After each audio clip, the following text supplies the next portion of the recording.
जी भाई, पहले तो परचेज लेजर कंट्रोल अकाउंट इसका बैलेंस डाला और उसके बाद सेल्स लेजर कंट्रोल अकाउंट उसका बैलेंस। सबसे पहले वो कह रहा है कि आपने डिस्काउंट रिसीव जो है वो रिकॉर्ड ही नहीं किया, आपको पता है डिस्काउंट रिसीव इधर जाएगा परचेज लेजर में।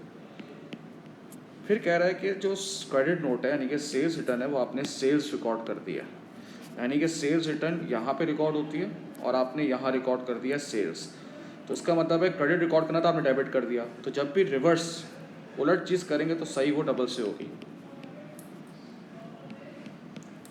उसके बाद वो कह रहा है कि contra entry had been debited twice in the purchase ledger. देखिए भाई, आपने कॉन्ट्रा एंट्री वैसे जाती है यहाँ पर है, डेबिट पे ही जाती है, ठीक है ना। आपने एक दफ़ा जो डेबिट किया वो तो सही किया, लेकिन जो दूसरी दफ़ा आपने डेबिट किया वो गलत किया।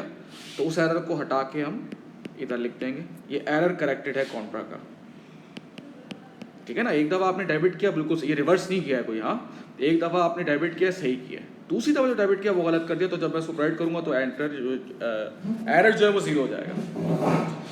फिर 5, पेमेंट जो है क्रेडिट सप्लायर को वो रिकॉर्ड ही नहीं की है। चलिए भाई, पेमेंट आपको पता है कि यहाँ कैश और बैंक 120। फिर discount allow of 70 had been posted to the debit side of both the sale ledger control account and the purchase ledger control account. पहली बात है, परचेज लेजर में तो डिस्काउंट अलाउ जाते ही नहीं है। तो आपने डिस्काउंट अलाउ को अगर गलती से यहाँ पे डेबिट कर दिया है तो उसको आप यहाँ क्या कर देंगे, क्रेडिट कर देंगे। इससे जो है वो एरर ख़त्म हो गया। अब आप आ जाएंगे सेल लेजर में, डिस्काउंट अलाउ जाता यहाँ पर है और आपने गलती से उसे यहाँ लिख दिया, देखें ना डेबिट लिखा हुआ उसमें सेल लेजर पे भी। तो क्रेडिट करना था, आपने गलती से डेबिट कर दिया, उलट कर दिया, इसको डबल से सही करना पड़ेगा। अब देखते हैं 7, लॉरेंस ओस कलीम 380 और वो उसको करता है 5090। They have agreed to set off the balance on sale ledger. भाई अब वो सेट ऑफ द बैलेंस होता है मतलब कॉन्ट्रा बनाएंगे, ठीक है भाई, बना दे में कॉन्ट्रा। आपको पता है परचेज लेजर में कॉन्ट्रा आती है यहाँ पर, सेल्स में आएगी कॉन्ट्रा यहाँ पर, ठीक है भाई।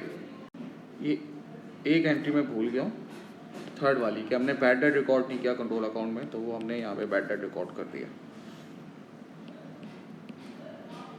190, ठीक है।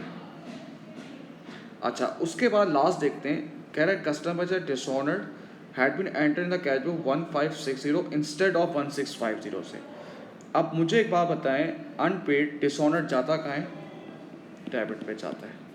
हमें कितने से डेबिट करना था, 1650 से, ठीक है। हमने कितने से डेबिट कर दिया, 1560 से। हमने कम से डेबिट किया तो हमें मज़ीद डेबिट करना पड़ेगा, तो डिफरेंस आ रहा है 90। तो हम 90 से रिकॉर्ड करेंगे। तो ये आपका सवाल हो जाएगा। Thank you.